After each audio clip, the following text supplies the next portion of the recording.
Company dismissed. Thank you very much. Thank you for coming.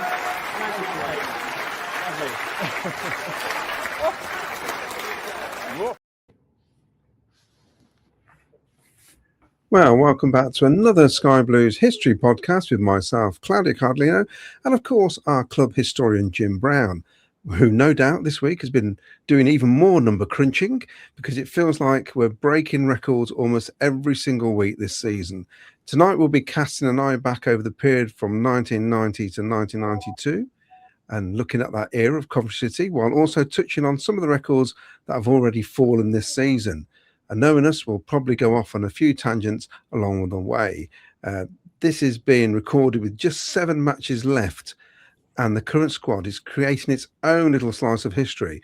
The big question is, can they become only the second Coventry City side to A, win promotion, and B, actually win the league at second tier level? It's also international break at the moment, and it got me thinking, Jim, back in 1977, when England and Italy were in the same qualifying group, Italy beat Luxembourg 3-0 to go through, and England had already finished their fixtures, and Italy qualified simply by scoring more goals. I was actually at Highfield Road that day, and so would you have been. We were drawing with Bristol City. I think it finished 1-1 when Italy's score flashed up on the scoreboard, and suddenly everyone realised Italy were going through and England were out. So, Jim, do you have any other recollections of things like that happening? Because I can clearly remember they used to announce things like the Grand National, didn't they, while the game was on, or used to put the results on the scoreboard. Yes, I don't remember that. It's Italy score going up. Definitely not. I do remember hearing the result of the Grand National being read out. There was a horse, I think it must have been about 1966 or something. There was a horse called Ayala won the Grand National. I remember them, reading that out. But of course, it was always we weren't always at home on Grand National Day, were we? That's true. Yes.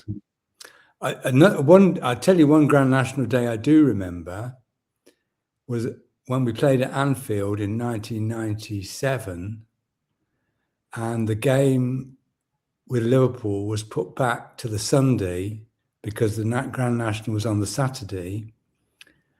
And it was a very, very famous victory at Anfield where we went a goal down. I think Robbie Fowler scored in the first half. I don't remember. No, maybe he was at the Kop end. And we came back and scored 2 goals, 2 very late goals. In fact, Dion's winner was in injury time when David James dropped a corner. Do you remember? I do, yes. It's not unusual for David James to drop anything, to be honest.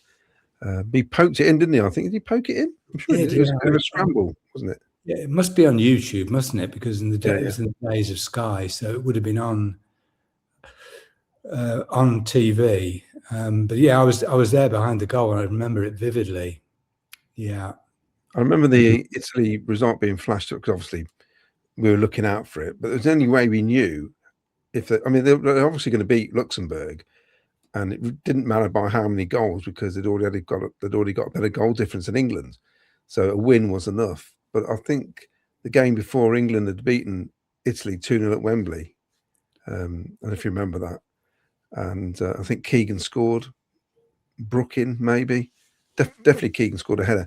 But I remember they flashed it up and we thought, oh, we've qualified for the World Cup, which was better than the game we were watching, even though it was that fantastic team from 77-78 who the week before had lost 6-0 at Everton.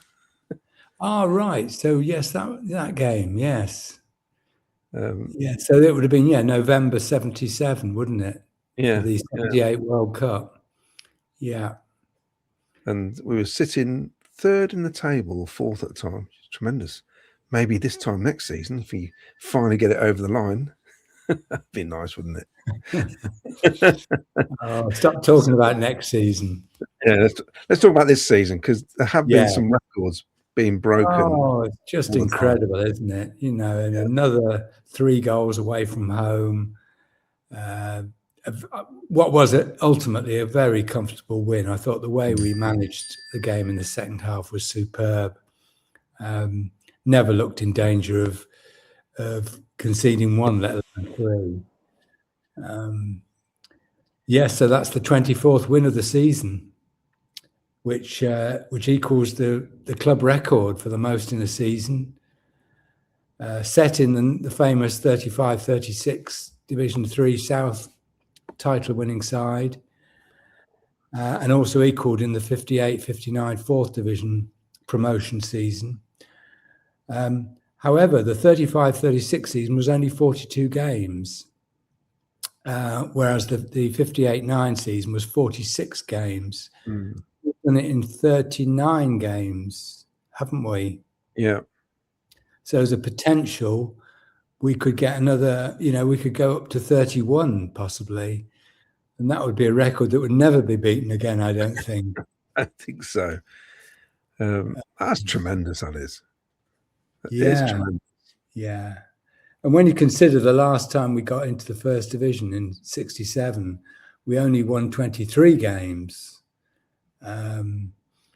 We had a good number of draws, which we haven't been hampered with this season, have we? We've had these tremendous winning streaks without draws cropping up. 2017-18, the fourth division, League Two promotion season, we had 22 wins, as we did in 1963-64, coming up from Division 3, we had 22. So it is equals the record, and I'm sure we will have a new record before the end of the season. With the points then, how do we stand there? Because obviously it used to be 2 points a win before. So how do we tally? Yeah. Have you worked that out yet? Yeah, I have. Yes, I have. It's the best total since we went to 3 points for a win, 80 points. Yeah. Easily the best, I should say. Easily the best. If you translate in the days when it was 2 points for a win, if you actually apply 3 points for a win, then we're almost at the record. The record would be 84 under that, which again is 1958-59. The fourth division season. We got 82 we would have got 82 in 66-7 and in 63-4. But the other factor there is, of course, how many would we have got in 2019-20 when the season was ended abruptly? And the only thing you can do is compare points per game, isn't it? And the points per game in that truncated season was 1.971 points per game. Currently, we can't say we've beaten it, but at this point in time, we are beating that. It's 2.05 points per game currently. It's just great. So at the start of the season, I don't think I could have sat down and even said we'd get 80 points over 46 matches. No. Work out where we're going to get 80 points from. That's a lot of points. Absolutely. So it's incredible what they've achieved, this group of players who I don't think there was many who'd think would have a real chance of actually winning the league, maybe getting promoted. When you look at the other teams that are in there, it's a hell of an effort, really. Yeah, well, I think if you roll back to what the bookies were saying at the start of the season, if I remember rightly, we were third or fourth favourites behind Ipswich, Southampton, and possibly, I think we were ahead of Leicester in the betting. I've got a feeling because I think the bookies built in a points deduction for them, didn't they? But yeah, there were stronger teams than us, no question.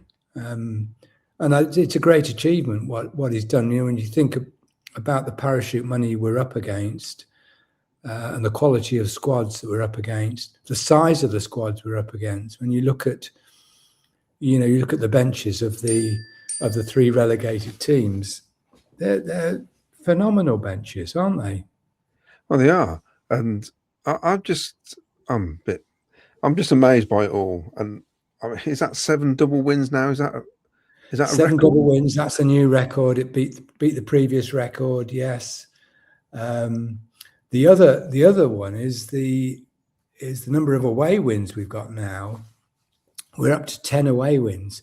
Do you know we've got the equal best away record in the division? We've also got the best home record in the division. There is no arguments that we are the best side in this division. It sounds great, that does. So we've done another 4 away wins in a row. Not quite the record. The record. Now, when do you think the record was set? I think it was 69-70.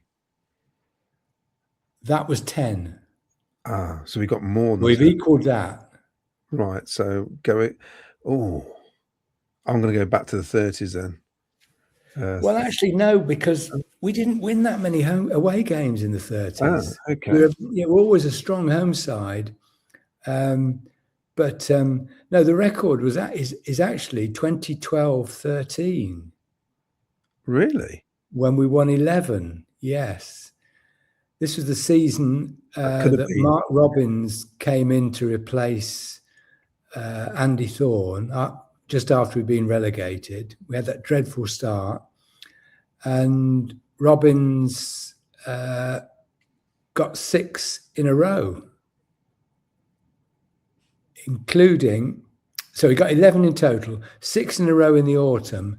We won at Leyton Orient, Hartlepool, Colchester, Doncaster, Stevenage, and MK Dons at Christmas. They all sound like the worst nights out ever, don't they?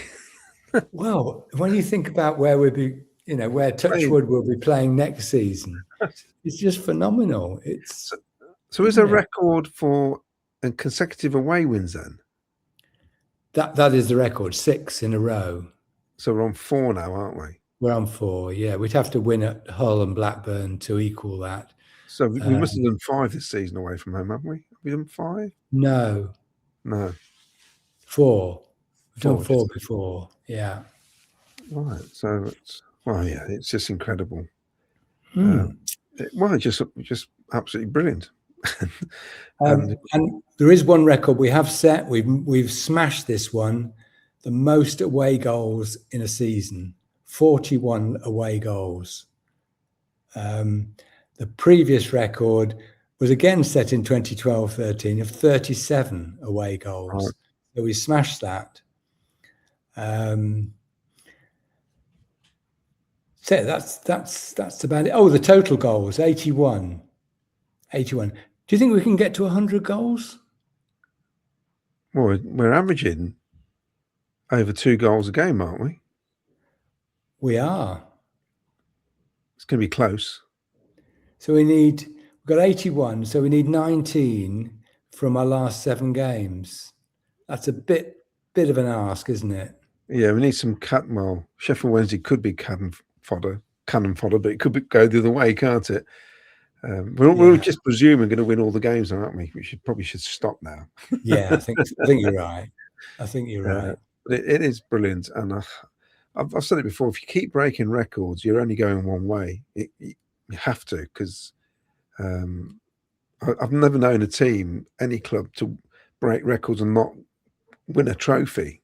Because these are big records we're breaking. They're not small records, are they? No. Yeah, and the points on the board is incredible at the minute. 80 points. Well, and it would seem that the media have already they've already got the trophy engraved.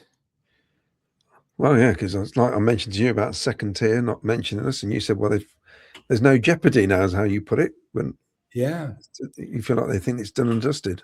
Yeah, they want to concentrate on who's going up, who's going to be second behind us, and who's going to get relegated. So, yeah, as far as they're concerned, it's a done deal. I hope they're right. It's interesting you mentioned about the goals, because the season we're going to talk about, the years, I think there's a period where there was 3 goals in about 9 matches. Oh God, it was awful, wasn't it? It was barren of goals, wasn't it? It's not Yeah.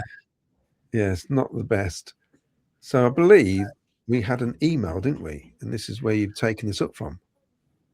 We did, yes. It's a few weeks ago, but I'll read you the email because it's quite interesting. Dear Jim, cast your mind back to the years 1991 to 94, and you may remember me. I'm Tom from Harpenden, who joined you and Dave Casson going up to City games for a few seasons as a shy, chubby, awkward teenager. May I start by thanking you and Dave for offering me the chance to watch Cov over those years, starting as a 14-year-old. As I recall, you drove a smooth Saab in those days. I think Dave had a Nissan Bluebird. Yeah, he's spot on. Is that a soft top, Jim? Your Saab? The Saab? No, it was one of these big Saab 9000s. Yeah, it was a lovely car. We had a Nissan Bluebird. My old man did, yeah. Estate, sky blue, of course, and we used to put 4 of us in the boot. We had 8 of us in the car sometimes. Brilliant.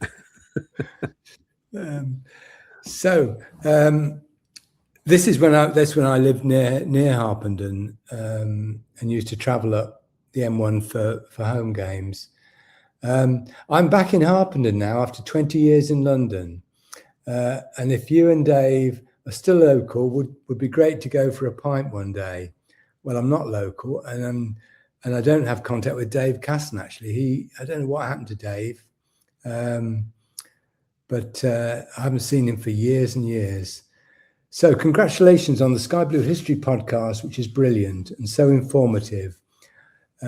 Based on the above, I had a request for an episode.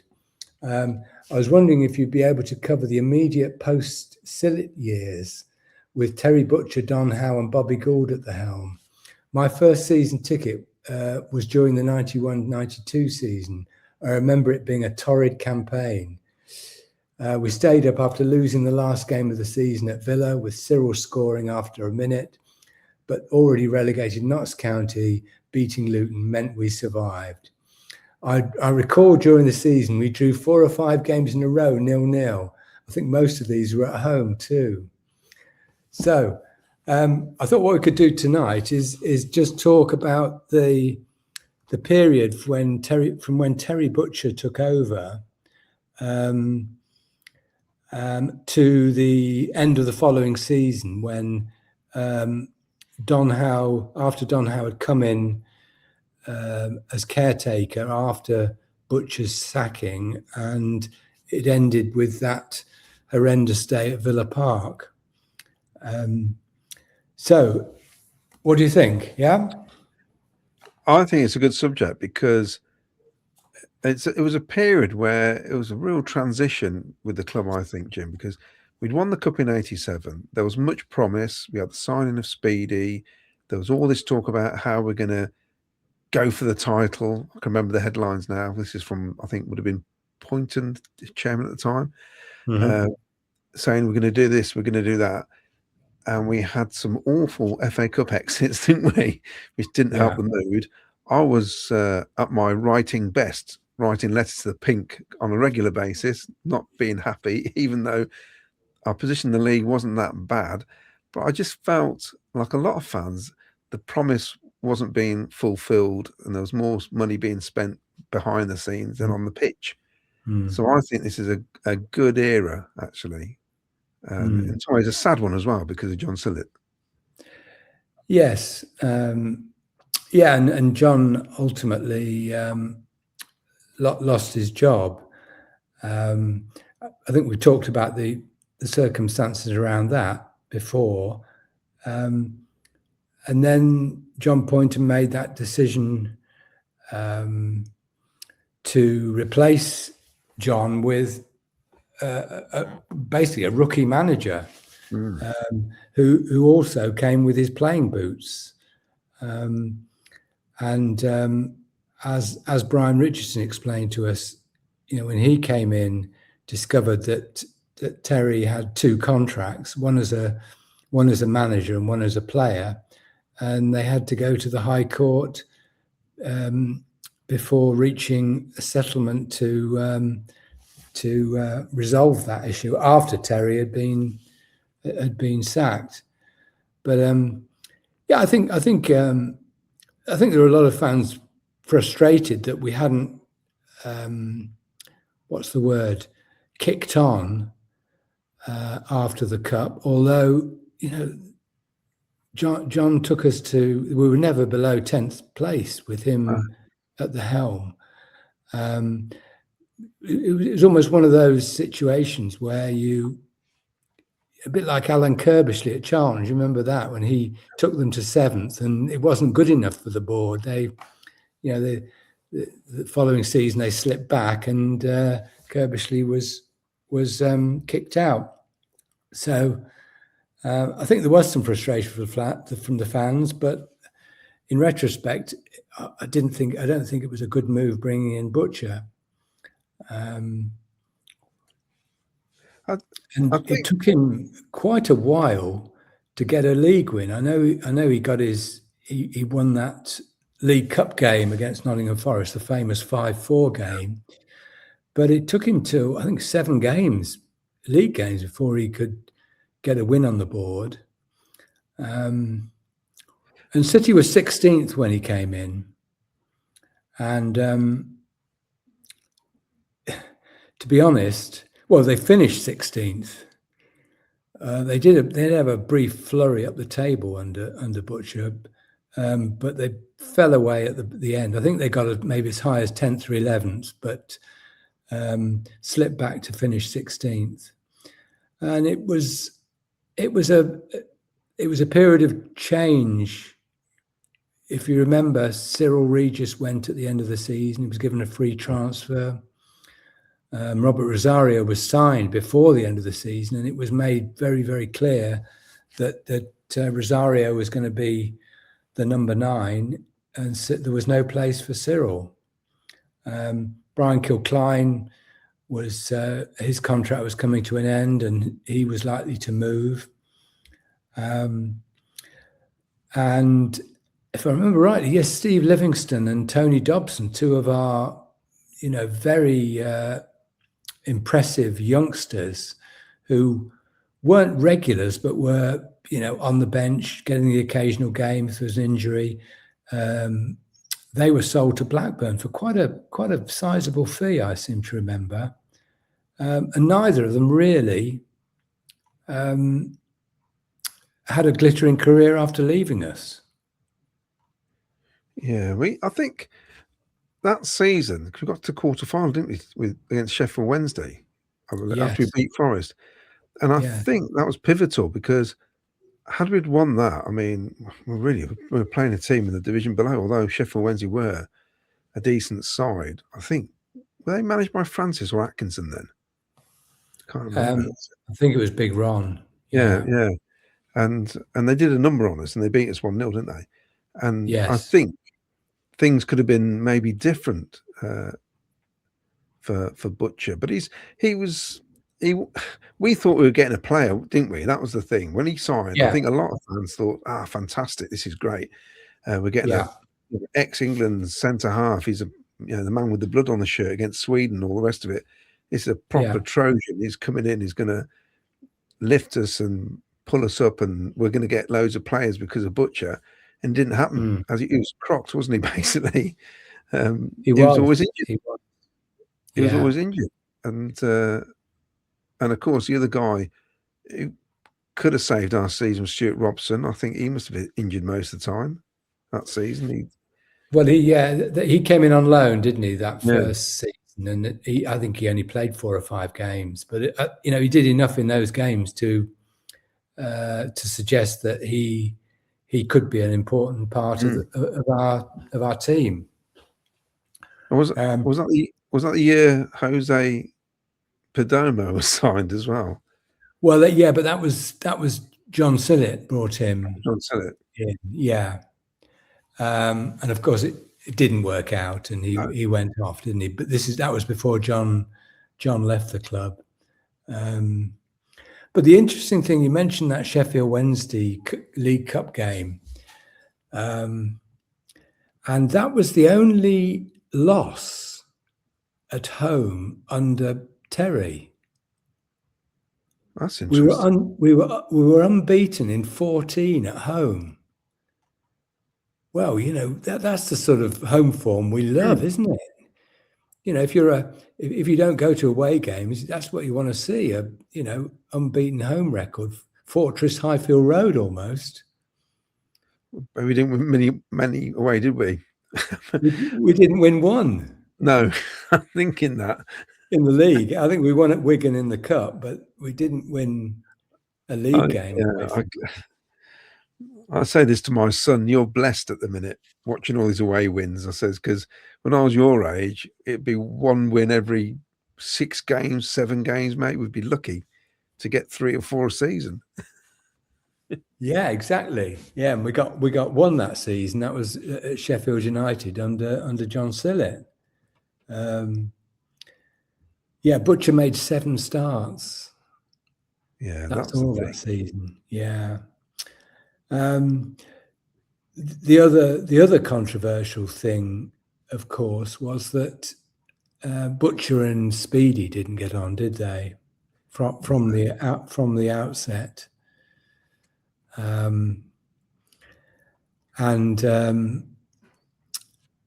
Speedy was all set to go to Villa, I think. And then Liverpool stepped in and Kenny Dalglish signed him for Liverpool. And I think, if I remember rightly, he made his debut in that famous 4-4 draw at Goodison. Yes. And did he score? I think he scored on his Liverpool debut. And then that night, after the game, Kenny Dalglish resigned, didn't he? He did, yeah. It all got too much for him, didn't it? After Hillsborough and all the rest of it. I think the whole he had a torturous 18 months, didn't he? Basically, I think. Yeah. I mean, he attended every single funeral, didn't he? Which is he did. Yeah. I think it all got too much for him. But yeah, I remember watching the game on telly, the highlights and the 4-4 draw, and then it was virtually announced pretty much there and then that he decided to step away. We've got this wrong, actually. He didn't play in that 4-4 draw. Well, that's right. It's still a great game. Yes. Well, I'm trying to think of there's some connection there. I'm convinced. He's probably scored on every game. Did he score on his league debut for us? Yes. Yeah, against Tottenham. Maybe I think he has scored. Has he done a Mickey Quinn and scored every time he's signed for a club or something? Wouldn't surprise me. Yes. Yeah, he made his debut at Old Trafford for Liverpool. Right. This was on the 3rd of February, and he scored the equaliser.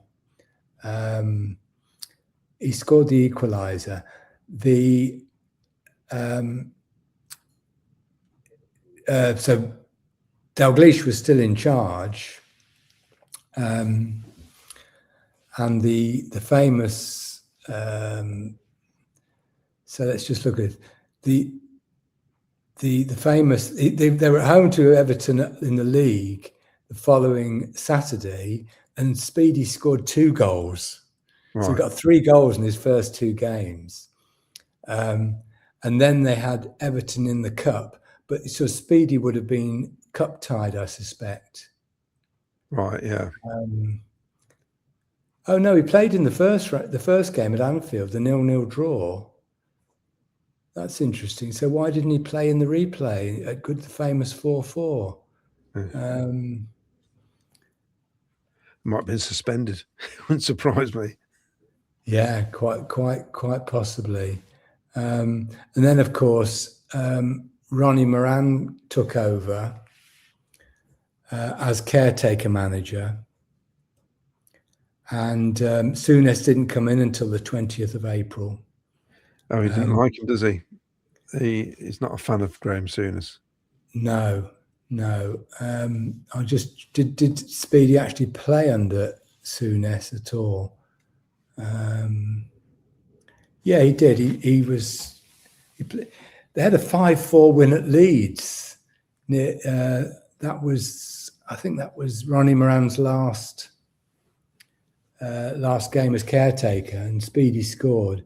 So Speedy only played 3 games under Souness, and then he was out. I think he went. Well, he got 6 goals in 12 matches. That's what he played. 12 matches. I know. Then he went to Blackburn, didn't he? Yeah, I remember the complete segue now. I've got a tangent, but he played in that playoff final, didn't he, where he dived. Well, I'd say he dived. He got tackled. And he went down. He got a penalty, I think, against Leicester City, I think it was. Yes. Which is funny, obviously. Yeah. So the season, the home form was great. The away form was crap. We had a very bad end of the season. We ended up having to go to Arsenal on the final day. They were champions, and they whacked us 6-1. Yeah. You remember that, don't you? Yeah, because you got whacked 2 seasons in a row, didn't we? 6-1. Yeah. We lost to Liverpool the previous season 6-1, didn't we? So that was a strange game at Highbury. We were in the game with about 15 minutes left.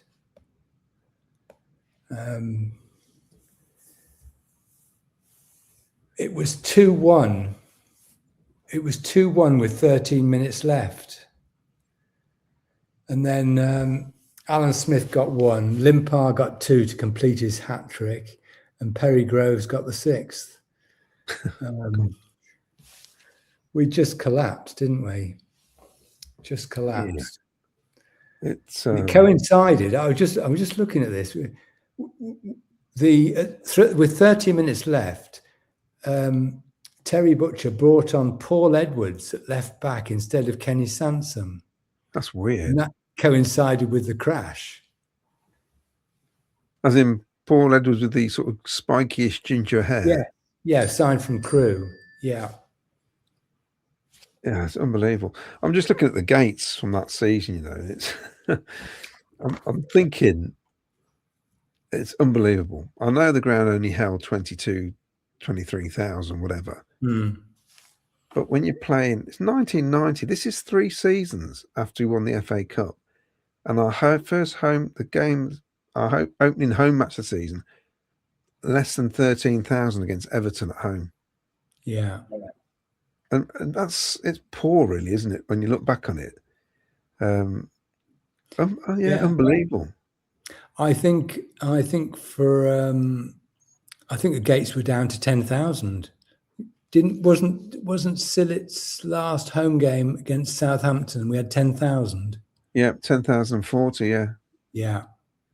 Well, I think but that, for all John's attributes, I think some of the football we played the previous season had been a little bit dour. I think fans were, then you say the FA Cup defeats had knocked the stuffing out of a lot of fans. I don't think we were as attractive as we had been in 86-7, 87-8. We're only getting 4th round the FA Cup home to Southampton. We only got 14,000. Yeah, and that's in the days when the FA Cup was far more of an attractive game. That was a good crowd. I remember going to the replay at the Dell, and we were awful. I think Lee Hurst made his debut, and it was just you knew from minute 1 it was just a matter of time before we conceded. I think Jimmy Case scored, didn't he? Yeah, that's Yeah, we lost 2-0, didn't we? Yeah. I was looking at the other crowds as well. Hull City at home in the League Cup third round, 7,000. Yeah. So it's interesting. We talk about it now and say, oh, the crowds are terrible. No one's interested in the League Cup. No one's interested in the FA Cup. You look at some of these gates here, it looks like no one was interested in the 90s. No. And yet they used to put the full team out. Yes. Yeah, there was none of this 8 changes for a FA Cup game, was there? Oh, but the Nor a quarterfinal, League Cup game. at the quarterfinal, we had 20,000. I mean, like I said, the ground only held a little under 23, wasn't it? So Yeah. that's near on capacity. But the Forest game before, 16,000. You'd think that'd be a sellout, wouldn't you? You In would. what, for me, is one of the best games I've ever seen. Yeah, it was. It was right up there, wasn't it? Yeah, extraordinary game of football. Mm. So the end of the season came. Cyril was given a free transfer. Brian Kilcline, I think, was looking for a new club. I don't know whether in those days, this is pre-Bosman, his contract was up. I think we still would get a transfer fee, wouldn't we? Did we get 400,000 for him? for Cyril? No, for Killer. Oh, I can't remember. We'd retain his registration, wouldn't we? In those days, this is pre-Bosman. Yeah. I think we, because he went to Oldham eventually. I think we got 400,000 for him. But we had 3 interesting arrivals that summer. I'm trying to think. I'll tell you, shall I? Stuart Robson, he signed. Right. Yeah. Paul Furlong. Okay. A bit of an interesting one, that coming, buying a non-league player. You could do it in those days. You wouldn't dream of it now, would you? I thought he was quite good. Well, he started well, didn't he? He started well, but he fizzled out a bit. He fizzled out. I think one of those players. He quickly made the step up, but he probably needed a rest after half a dozen games. Probably got burnt out. I think he played something like 38 or 39 games. And the goals dried up after a while. Yeah. But the third was the most interesting, Peter Unlove. Oh, yeah. For peanuts. Yeah. 10 grand. That's brilliant. Yeah. 10 grand for that player. Grand. Yeah. Yes. And he would prove to be arguably the most talented player we've had in the last 40 years, would you say? One of the most talented players. It was so exciting to watch, and very much a firm fan's favourite. I felt like he could play with any foot as well. He's just quick, wasn't he? And yes, the sight of Nuddy running with his big, massive shirt flailing behind him, because the kits were huge in those days, weren't they? Yeah. It's such a good player. But I was looking at the signings now, and I find this right. Imagine then we've got promoted, Jim. Doug King goes into the transfer market. He signs 3 players from non-league. So there's Sean Flynn, David Boost, and you mentioned Furlong. So Enfield, Hales, Owen, Moore Green, Unlove from Highlanders in would have been Zimbabwe, would it? Yeah. And then Peter Atherton from Wigan. So can you imagine if we do that this summer? There'd be absolute uproar. We're signing 4 non-league players and somebody from Division 3. Yes. To play in the top flight. Yes. Incredible. How on earth did we not get relegated sooner, is what I'm saying. Well, to be fair, Peter Atherton was an excellent buy, wasn't he? He was. He was first division ready. But yeah, they'd be real big gambles now, wouldn't they? But back then, maybe not so much. But then, like you said, Killer 400,000. Trevor Peat went as well. Well, that's another story, isn't it? Because Yeah. do you remember the pre-season furore? What happened in Scotland? Do tell. It's one of those things, you say what happens on tour stays on tour. Well, in this case, what happened on tour didn't stay on tour, did it? I think the story I've heard, and it was Trevor. I'm sure Trevor told me a few years ago. It was him, Kenny Sansom, and Lloyd McGrath, and they were having a quiet drink in the afternoon in a very innocent bar in Scotland, in Ayr, I think it was, or maybe somewhere on the Ayrshire coast, because they were due to play in this tournament with Glasgow Rangers and Kilmarnock, pre-season tournament, which I thought was very prestigious at the time. This is the Butcher connection getting us we never had a pre-season tournament like this. But yeah, the three of them got bowled out by Terry Butcher. He wasn't very impressed. I think Trevor always said it was a real storm in a teacup. The three of them got sent home immediately. And as you said, Trevor got sold.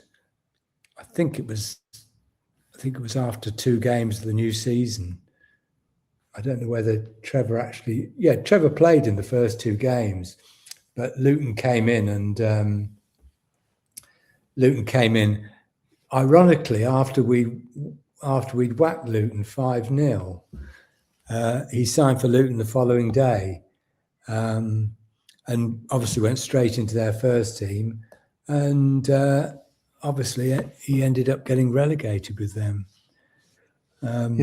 But Terry, as you said, signed Peter Atherton as the replacement. He went straight into the side. I remember his debut at QPR, wasn't it?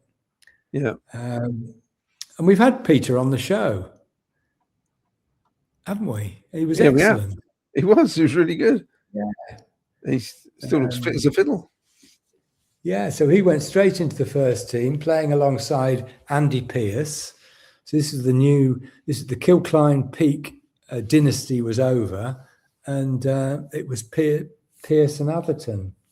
But the start of the season, Jim, was pretty good, because although we lost at Man City, we beat Luton, we drew QPR, we beat Sheffield, we had 2 losses, Wimbledon and Oldham. Then we beat Arsenal, we beat Notts County, we drew Leeds. It wasn't a bad start, was it?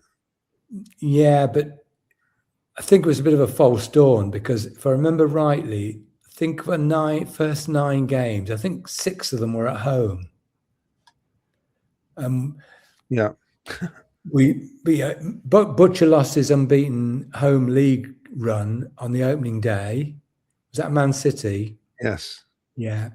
And Wimbledon beat us at home. And we did have good wins against Luton. Luton and Sheffield United. Crept home against Notts County.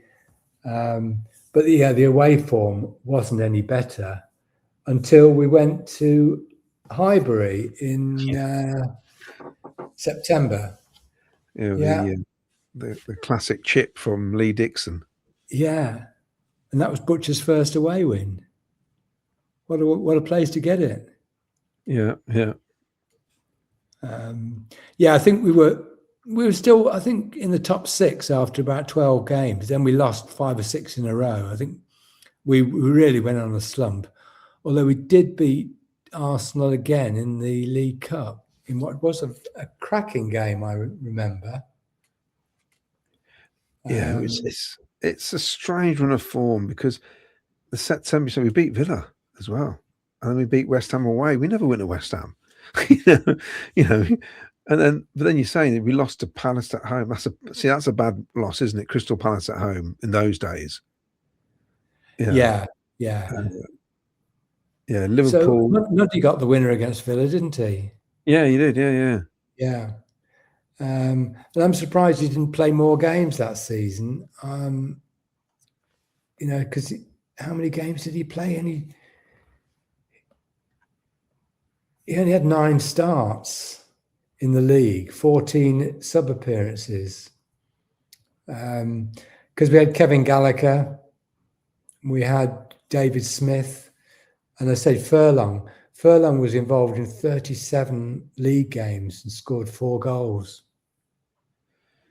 Yeah, you're right about that period between October and December. Middle of December, we'd played, I think it's 9 games. We lost 8. Yeah, and for me, the nadir was at Kenilworth Road on a Friday night before Christmas. As I said, I was living in Harpenden then, near Harpenden, and Luton was a home game really for me. Yeah. I could get to Luton ground in 20 minutes. And it was absolutely shocking. Probably one of the worst performances I've ever seen from a Coventry City team. And because Luton ended up getting relegated, it was a relegation battle already in November, in December, I think. And Mick Harford got the winner. I think he scored just after half time. We never looked like getting an equaliser. Was the away fan ban still on then? No. Oh, they lifted it then, because I went when Speedy played there away, and my friend who lived in Bubbenhall, he's from Luton, he's a Luton Town season ticket holder, and he could get me tickets on the proviso that I just kept my mouth shut. I sat behind the goal. There was no reason for me to actually cheer because you lost 1-0 that game as well. So it was useless, really. It was really, people say about Luton Town, their ground, it's a lovely little ground and all that, but it's blinking depressing when you're losing in that ground, because it's not a great ground at all. You know what the attendance was that night? No, what was it? 7,533. Jeez, yeah, that's terrible, isn't it? Yeah. So that was the pits for me, and of course, in the meantime, during that awful run of results, Peter Robbins and Peter Robbins and Brian Richardson arrived as the new regime. They swept up the shares and bought enough shares to push John Poynton out. And as Brian Richardson said, didn't he? Right under his nose, basically. Yeah. And although they did win one of their Christmas games, they won 3-0 at Sheffield United, didn't they? And then drew at Wimbledon on 2 days later, lost to Spurs on the 1st of January, then had Cambridge in the Cup on the 4th of January. Was it a late equaliser we got? We were poor. We were very poor. It was a Brian Burrows penalty, wasn't it? Yeah. The away game was worse. On that foggy night where Dion Dublin missed a penalty for Cambridge, and we stuck. The rebound came out, and it was it Martin Booty or somebody stuck it in the net. And Lee Hurst went to clear it and stuck it straight in the corner. Yeah. And then drove back from a very foggy Cambridge all the way back to Bubbenhall. It was a horrendous, awful drive as well. And that was the end of Mr. Butcher. Yeah. Good. I think it was, and it's massive fall from grace, I think, for the club at the time, because I said, that's the FA Cup after winning it in '87. It was almost season upon season of just desperate performances in the FA Cup. we went back to how we were before. I think. Yeah, I mean, but it was you've got to remember, though, as I said earlier, under John Sillett, we had no relegation battles. no. You know, the first season that the Butcher's in charge, effectively, I know he'd left by that, but he almost got relegated.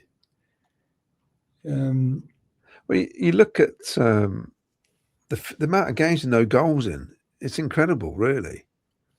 I mean, the home form. I noticed we only conceded 15 goals all season at home, which is brilliant. But we only scored 18, which is the problem.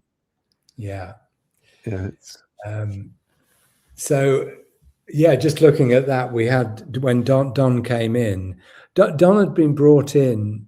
I've got a feeling he came in November time, because I think Brian Richardson told us he told Terry to get rid of Mick Mills. Yeah. And you talk to players who were there at that time, and Mick Mills the players say he just lacked charisma. He couldn't motivate the team on the training pitch. So Don Howe was brought in to be number 2 to Terry, to try and give a sort of an experienced hand to Terry. But I suspect the writing was on the wall when Don came in. Results didn't improve. Hell of a signing, Don Howe's a coach, Jim. Really respected in the game. He'd won things. He's part of the England setup, wasn't he? He was. But the goals didn't flow, did they? No. Well, his job was to stop goals going in, I suppose, which we kind of did, but we never scored. I mean, the amount, I'm looking at how many noughts there are. It's incredible. I know. 13 goalless games. we out of 19 games, there were 20 games, there were 7 score games and 13 no score games. And Tom, who mentioned, he said, didn't we get 5 0-0 draws in a row? And he's right. It was, but I remember the first Liverpool, we drew 0-0. Well, that wasn't a bad result, was it? No. Southampton away, 0-0. You'd take that, wouldn't you? Yep. Man United 0-0 at home. You'd take that. Yeah, they're trying to win the league, weren't they? Yeah. Norwich 0-0 at home. That was the 5th. Oh no, there were 4 0-0 draws in a row, not 5. 4. 3 of them at home. 8,500, Jim. Yeah, for the Norwich game. Yeah, unbelievable. You kind of forget, don't you, really, how bad it was? Yeah. And I think the next home game, we played Oldham on a Saturday evening. Was it 6 o'clock kickoff? And it was Ladies' Day, and I think ladies could go in free. So the attendance rocketed to 13,000. Was that a Sky game? No, Sky was a year after, wasn't it? Yeah. Weird. Yeah, it was a depressing end to the season. I was just looking at our league position. So there were 20 teams. Were there 20 teams or 22? 22. Yeah, 42 matches we played. Right. So we finished 19th. Yeah. So it was 3. Was it 3 down then? Yes. So it was Luton. It was West Ham were bottom. God, how bad were West Ham? Yeah. Notts County were 21st, Luton 20th. This was the first season back in to qualify for Europe, wasn't it? Was it? I think it might have been, Was it a 5-year ban, or had they already qualified the year before? It was 85, so it'd been 86, 87, 88, 89, 90. I think you're right. Yeah, I think you're right. But we were never in the bottom three. Did you know that? No, I didn't know. Well, I suppose because we started pretty well, so we slowly just declined, didn't we? Yeah. Apart from we were on the final day during the game. Yes. Yes, we were. When after Cyril scored in 30 seconds or something. Yeah, then Luton took the lead, didn't they? Yes. So they went above us for a short while. So who got Villa's second goal? I'm guessing Tony Daly. No, Yorkie. Oh, wow. Dwight York. Yeah. I remember landing at Birmingham Airport the day we played Villa at home, and I think Dwight York scored in about 15 seconds, or somebody did. Yeah. At home, and I think they won 1-0, didn't they? Yeah, they did. And I remember just getting into the ground. I got to Birmingham and got to the ground. Literally had they just as they scored, Yeah. and then that was it for their game, wasn't it? 1-0 defeat, wasn't it? I think. Yeah. It was. Yeah, I'm sure. I reckon that was the day where I'm trying to think if it was. Was it Paul Merson? Was it been Paul Merson then? He wouldn't have been there then, would he? No. No, somebody was miles offside.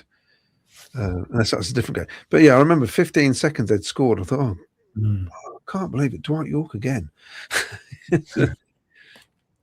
Yeah. But so so that's the story of the 91-92 season, a depressing end. And it was a bit like the game at Charlton in 2008, wasn't it? You know, if results had gone differently elsewhere, we would have been relegated. Yeah, because it's not often that we finish before the other teams, and we'd finished playing against them, and we were waiting, hoping Leicester wouldn't score a goal, basically, and we'd have gone down, wouldn't we? But our game had finished. You know, so it's but it was so important that season, because obviously the Premier League, wasn't it, was happening the following season. That's right. That's right. It was massively important. Yes, it was. And then Peter Robbins. Well, we heard the story from Brian again, didn't we? Where Peter Robbins, he couldn't watch the match. He stayed in the bar and got absolutely legless, and talked gibberish to the media after the game, and made the famous quote, something like, "Never again. This will never happen again." Well, yeah. What was interesting, that Leeds won the league championship. Well, they won the title that year, didn't they?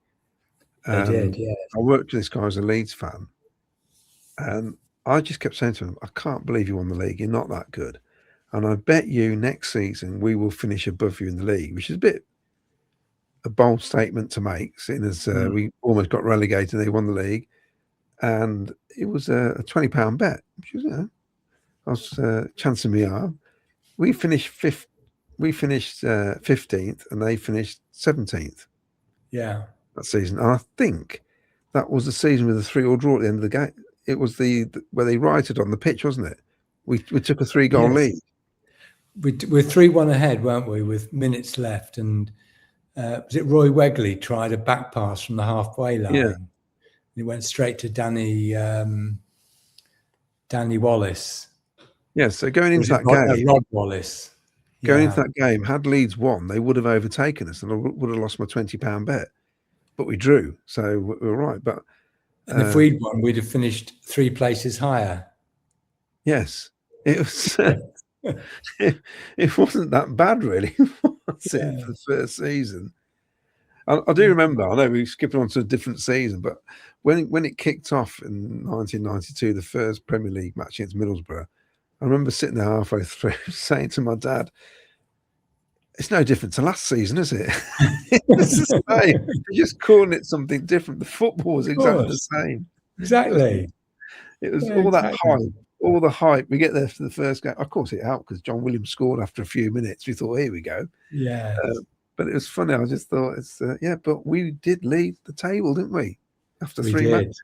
We did, yes. We did the classic thing and lose our next 2 home games, which is brilliant. Well, so maybe we should follow on. Tom's request was to cover the 91 to 94 era. So maybe, a future show, we pick it up at the start of the Premier League and talk about those first 2 seasons in the Premier League. Well, yeah, because hopefully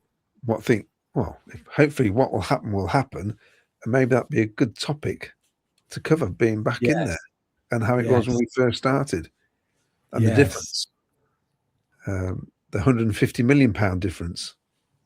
Yeah, basically. Well, it wasn't that much money then, though, was it? No. Nowhere near that sort of size of money. Okay, well, right, lovely to chat. Yes, if you want us to do any more shows on a subject you like, just remember to contact Jim at clarryborton@gmail.com, or message me, or message Jim personally. I mean, you'll see us around the ground anytime. I'd like to say thank you for those who came up to me at the Diamond Club lunch, who said they watched us, and there's people actually volunteering to give me programs now, Jim, so you might get, hopefully they come to fruition, and they'll get to the archives. Lovely. And everybody who gives a good old nod and a like, really appreciate it, and it makes it all worthwhile, doesn't it, Jim? It doesn't. We should say a thank you to Tom Rapley for his email, the Harpenden boy, and well, not a boy now, he's a man. But yes, I do remember you, Tom. Used to sit quietly in the back while Dave and I chewed the fat in the front, criticising our players, and lovely to hear from you. And thank you very much for the excellent suggestion. Well, we'll be back possibly next week. Until then, we'll play up Sky Blues, and it's good night from me.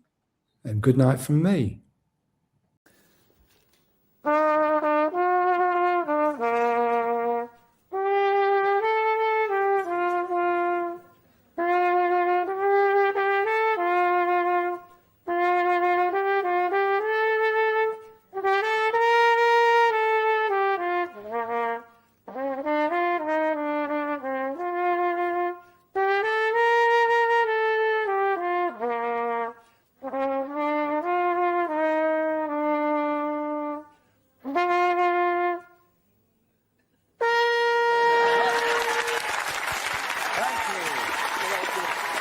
Radio Company dismissed. Thank you very much. Thank you for coming. Lovely.